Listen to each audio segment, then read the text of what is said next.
Hello everybody, स्वागत है आपका हमारे YouTube channel the pet vision पर। स्ट्रीट डॉग्स में अगर डायरिया हो जाए, दस्त हो जाए तो हमें कौन सी मेडिसिन देनी चाहिए? ये एक प्यारा सा कमेंट आयुषी गोटिया जी ने किया था, जो कि अभी थोड़ी देर पहले ही हमने देखा है। इसमें इन्होंने लिखा है, जैसा कि आपको स्क्रीन के ऊपर भी नजर आ रहा होगा, मैंने यूट्यूब में इतनी जगह सर्च किया, सर्च करने के बाद कितने सारे लोगों ने वीडियो तो डाला है, लेकिन अगर हम किसी रोड छाप कुत्ते, इनमें रोड छाप बोला है, देखो ऐसे मत बोला करो, ठीक है। स्ट्रे डॉग्स आप बोल सकते हो, स्ट्रे एनिमल्स की हम मदद करें, उसको लूज मोशन लगे हुए हैं, खाना नहीं खा रहा है, तो कौन सी मेडिसिन उसके लिए ज्यादा बेटर रहेगी? सबसे पहले तो इन मैम का हम बहुत बहुत शुक्रिया अदा करने वाले हैं, क्योंकि इन्होंने बहुत ही अच्छा कमेंट किया है हमारे चैनल के ऊपर। तो ये स्ट्रीट डॉग्स के लिए काफी ज्यादा अवेयर हैं, तो उनका तहे दिल से शुक्रिया। तो इन्हीं कमेंट का रिप्लाई हम इस वीडियो में देना चाह रहे हैं, जो कि आपको हम ये बताएंगे कि स्ट्रीट डॉग्स में अगर डायरिया हो जाए, दस्त हो जाए, लूज मोशन लगे हुए हैं, खाना नहीं खा रहा है, तो हमें वो कौन सी मेडिसिन देनी चाहिए। तो वीडियो को लास्ट तक देखना, क्योंकि आपके लिए बहुत ही ज्यादा इंपॉर्टेंट रहने वाली है। सबसे पहले बात करते हैं हम डायरिया की या लूज मोशन की, या जिसे हम बोल देते हैं लूज स्टूल्स, ठीक है। तो इसके पीछे बहुत सारे रीजन होते हैं। सबसे पहला रीजन ये है कि गैस्ट्रो इंटेस्टाइनल ट्रैक्ट में किसी भी तरह का अगर कोई भी वायरल इंफेक्शन हुआ है या बैक्टीरियल इंफेक्शन हुआ है, उसकी वजह से आपके डॉग की जो जीआईटी ट्रैक्ट है, गैस्ट्रोइंटेस्टाइनल जो सिस्टम जो होता है, वो काफी ज्यादा डिस्टर्ब हो जाता है, जिसकी वजह से आपके डॉग को दस्त लग जाते हैं, लूज मोशन हो जाता है, या वो वॉमिटिंग भी करना स्टार्ट कर देता है।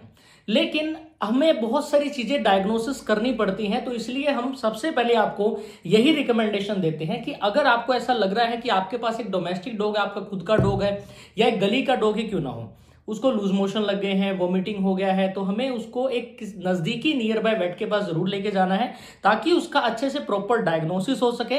डायग्नोसिस के बाद एक अच्छा एक उसका ट्रीटमेंट हो सके, क्योंकि डायरिया और जो लूज मोशन, ये ऐसी कंडीशंस है जो कि कुछ एक फीटल जो डिजीज होती है, जैसे पार्वो वायरस जो होता है, उनके अंदर आती है।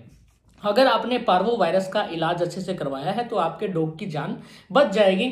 और स्ट्रीट डॉग्स के अंदर मैक्सिमम चांसेस हमको देखने को मिलते हैं पार्वो वायरस हो जाता है। लेकिन आप बोलते हो कि सर इतना महंगा ट्रीटमेंट हम अफोर्ड नहीं कर सकते, क्योंकि ये जो ट्रीटमेंट है 4 से 5 दिन लगातार चलेगा, लेकिन आपका डॉग ठीक हो जाएगा, ठीक है। पार्वो वायरस में ठीक हो जाता है, कैनाइन डिस्टेंपर में नहीं होता। तब हम क्या करें, जब हमारी पॉकेट ही अलाउ नहीं कर रही हमें कि हम इसका ट्रीटमेंट करवा पाए, तो हम एक मेडिसिन का इस्तेमाल कर सकते हैं। सबसे पहले मेडिसिन बताऊंगा मैं आपको सिरप की फॉर्म में, यानी लिक्विड की फॉर्म में, दूसरी बताऊंगा टैबलेट की फॉर्म में। सबसे पहले, जैसा कि आपको स्क्रीन के ऊपर नजर आ रही होगी, ये बेसिकली आप स्ट्रीट डॉग्स के ऊपर इस्तेमाल कर सकते हो, बहुत अच्छा रिजल्ट है इसका। सिरप ग्रिप्टोल एन करके आती है, और अगर मैं बात करता हूं इसकी डोज रेट की, 7 ml पर 25 kg बॉडी वेट के हिसाब से आप अपने डॉग को पिला सकते हो दिन में 2 बार, यानी दिन में 2 बार, मॉर्निंग में दे सकते हो, शाम को दे सकते हो, कोई भी दिक्कत नहीं आएगी। आपके डॉग के जो लूज मोशन है वो ठीक हो जाएगा, बिकॉज ये एंटी डायरियल सॉल्यूशन होता है। बेसिकली लीवोफ्लॉक्सासिन इसके अंदर एक एंटीबायोटिक का रोल प्ले होता है। अब हम एंटीबायोटिक क्यों देते हैं? जब आपके डॉग की बॉडी में किसी भी बैक्टीरियल इन्फेक्शन की वजह से लूज मोशन वगैरह हो गए हैं, वॉमिटिंग वो कर रहा है, खाना पीना उसने बंद कर दिया, तो आप एंटीबायोटिक दे सकते हो। लीवोफ्लॉक्सासिन एक बेस्ट मेडिसिन है, एंटी डायरियल मेडिसिन है, और डायरिया को रोकने में बहुत ही हम इसका इस्तेमाल कर सकते हैं। एंटी डायरियल नहीं बोल सकते, एंटीबायोटिक हम इसको बोल सकते हैं, ठीक है। और आप आगे मैं बात करता हूं एक टैबलेट की फॉर्म में।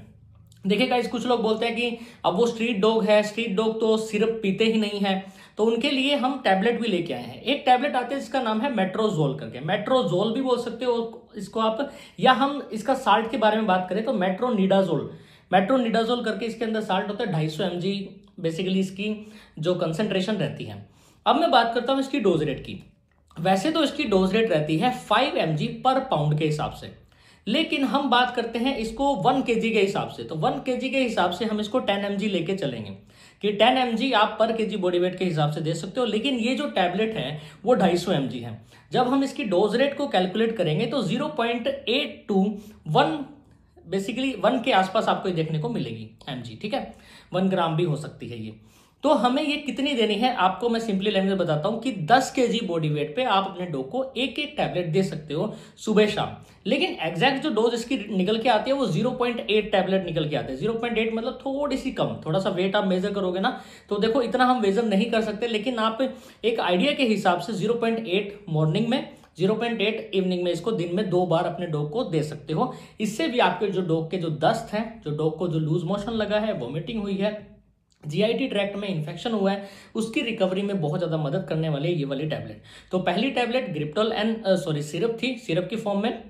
अगर आप सिरप पिला सकते हो तो आप सिरप दे सकते हो। अगर सिरप नहीं खा रहा है आपका स्ट्रीट डॉग तो आप अपने डॉग को ये टैबलेट भी खिला सकते हो, जो कि मेट्रोजोल करके आती है 250 mg, ठीक है। स्पेशली ये आपको किसी भी फार्मासिस्ट पे मिल जाएगी। अगर आप किसी पेट स्पेशलिस्ट शॉप पे जा रहे हो या पेट शॉप पे जा रहे हो तो वहां पे भी आपको अवेलेबल हो जाएगी। तो आशा करूंगा कि ये वीडियो आपके लिए हेल्पफुल रहेगी और इन मेडिसिन का रिजल्ट भी आपके स्ट्रीट डॉग्स में बहुत ज्यादा देखने को मिलेगा। और ज्यादातर ये जो प्रोडक्ट्स हैं चलते ही हैं मार्केट में, इनके इंजेक्टेबल फॉर्म भी आती है, तो डॉग के अंदर लगाए जाते हैं, तो कोई दिक्कत वाली बात नहीं है, आप इस मेडिसिन को दे सकते हो। लेकिन अगर वो क्रॉनिक सिचुएशन है तो प्लीज अपने नियर बाय वेट से जरूर कंसल्टेशन पा लेना। ये एक फर्स्ट एड के तौर पे हमने आपके सामने वीडियो प्रस्तुत किया है। Thank you so much. जय हिंद।